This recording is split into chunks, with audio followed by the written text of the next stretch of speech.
Bonjour, installez-vous. Bonsoir. Alors Mariam Tiganemine, vous avez 33 ans, l'âge du Christ, vous m'avez dit tout à l'heure. Ah, ça va.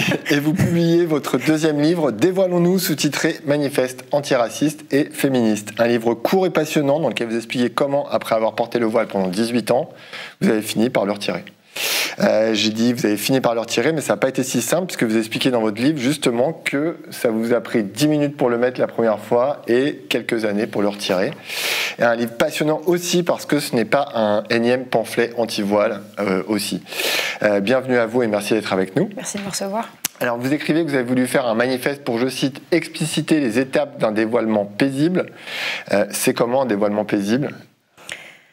C'est un dévoilement qui se fait avant tout pour la personne de manière paisible, tranquille, qui ne répond pas à des injonctions, ni de la part de personnes anti-voile.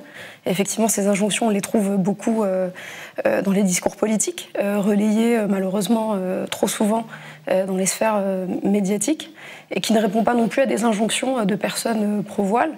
Parce que je me suis rapidement rendu compte que, en fait, les femmes qui portent le voile sont un peu piégées par les pros et les antis, qui sont finalement, donc, qui ont des positions opposées, mais qui finissent par se retrouver. Voilà, moi je les appelle un peu les fétichistes du tissu, et qui finissent en fait par silencier toute parole de femmes en fait qui à un moment donné se dit bon ben cette pratique ne me correspond plus et j'aimerais en fait m'en départir. Et c'est très compliqué de le faire, surtout de le faire publiquement. On a pu voir en fait des exemples concrets, des exemples médiatiques en France. On a eu par exemple la chanteuse Ménel qui avait été insultée, stigmatisée, harcelée en ligne par des personnes en fait qui ne supportaient pas qu'elle puisse se présenter voilée et qui donc avait été soutenue par d'autres.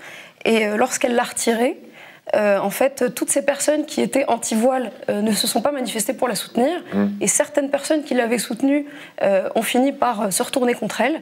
Et voilà, donc c'est pour des femmes comme elle et comme d'autres qui sont dans l'ombre en fait que j'ai voulu écrire ce manifeste. Et vous parlez d'expliciter des étapes. C'est quoi les étapes d'un dévoilement ? Déjà, en fait, la première des étapes, c'est se rendre compte que ce voile ne nous correspond plus. Donc moi en fait j'avais reçu une centaine de témoignages de la part de femmes qui m'avaient connue voilée, parce que j'avais été à l'origine d'un des premiers pure players féminins français qui avait la particularité de donner la parole aux femmes françaises de culture musulmane.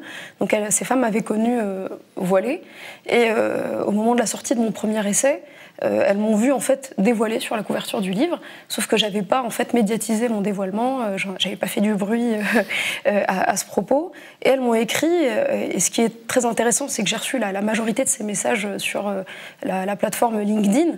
Donc c'est des femmes qui prenaient le prétexte du travail ou des études pour me dire on ne sait pas comment faire, on veut plus être voilée, ou carrément en fait on ne croit plus du tout, et on ne sait pas comment faire pour y arriver. Donc c'est déjà en fait cette prise de conscience, pouvoir l'assumer, essayer de trouver en fait des alliés autour de soi qui ne jugeront pas ce choix et cette démarche. Ensuite, c'est des choses très pratiques, parce que moi, j'explique dans mon cas que je l'ai porté très jeune et que j'ai jamais eu en fait les cheveux au vent. Oui, c'est ce que vous dites. Vous dites que vous vous rendez compte que vous avez des cheveux. Exactement. Et qu'il faut les coiffer, et qu'il faut les entretenir. C'est ça. Et en fait, je m'en rends compte effectivement parce que je cachais mes cheveux, mais je me rendais compte aussi, j'explique aussi qu'à un moment donné, quand je l'ai retiré, en fait, le sexisme m'a rattrapée. Parce qu'en fait, on a longtemps nié ma féminité, et en fait, on voyait en moi un voile sur pattes. Et donc, voilà, une autre étape, c'est effectivement une étape un peu matérielle, si je puis dire, en fait. Voilà, comment s'y prendre. Mais finalement, en fait, voilà, le voile, ça a été un prétexte, en fait, pour écrire ce manifeste, parce que je me suis rendu compte que, en fait, voilà, il n'a pas été écrit pour une actualité particulière ou pour réagir, en fait, à une énième polémique.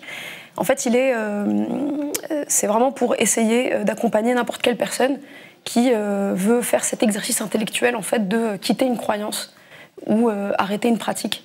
Et en fait, finalement, le voile, c'est juste un cas pratique en fait parmi d'autres. Parce que vous dites que vous ne croyez plus en fait, et que vous avez découvert, retrouvé l'enchantement grâce aux sciences. Ouais. Et vous définissez maintenant comme une rationaliste, en fait. Enfin, j'aspire en tout cas. C'est vrai, vous dites je tends. Voilà, je tente, ouais, exactement, et je tends. En fait, oui, j'assume aussi une décroyance, ce que j'appelle une décroyance paisible. Et je pense que c'est important de tenir ce discours publiquement. Parce que, voilà, malheureusement, en fait, on a peur d'alimenter les discours racistes et islamophobes. Et beaucoup de personnes sont dans leur coin, en souffrance, parce qu'elles se disent, voilà, je ne peux pas quitter cette croyance, ou je ne peux pas quitter cette pratique, parce que je vais potentiellement faire plaisir à tel ou tel raciste médiatique. Et c'est très problématique, en fait. On est dans un monde de plus en plus complexe. Et voilà, c'est pour ça que je dis que le voile, c'est vraiment un cas pratique parmi d'autres. Et je pense que ce manifeste va pouvoir parler à des personnes. D'ailleurs, j'ai commencé à recevoir des messages via le réseau social Twitter. Le livre sort jeudi. Hein. Sort jeudi, mais j'ai partagé, en fait, j'ai voulu donc partager la sortie de ce livre. Et j'ai voulu aussi quand même expliciter la démarche, parce que j'avais peur qu'on s'arrête à un titre. Ouais. Et qu'on se dise effectivement un énième pamphlet sur ce sujet. Oui, parce que en fait, vous dites apporter de la nuance sans nier les différences de traitement est compliqué, surtout dans les sujets aussi instrumentalisés politiquement. Est-ce que vous avez hésité quand même avant d'écrire ce livre, justement? Est-ce que ça vous a posé un peu question? Vous n'aviez pas peur de tomber dans un camp, quoi? Non, ce dont j'avais peur, c'était de blesser. Donc j'ai vraiment tout fait pour ne pas vexer et humilier les individus. Parce que j'ai moi-même été victime de vexation et d'humiliation, et souvent de la part de personnes qui étaient bien intentionnées, qui pensaient pouvoir me sortir de l'aliénation, qui pensaient pouvoir me libérer de croyances limitantes et limitées, mais qui en fait ont souvent vexé l'enfant, l'adolescente et ensuite la jeune femme que je suis devenue. Et pour moi, ça a été une crainte. Et c'est pour ça que je parle de moi effectivement dans ce livre, mais pas que. C'est un livre qui est aussi documenté, sourcé. J'ai eu une grande expérience associative, une expérience entrepreneuriale à travers ce webzine. J'ai rencontré des centaines de femmes qui le portent, et j'ai reçu beaucoup de témoignages à travers les réseaux sociaux.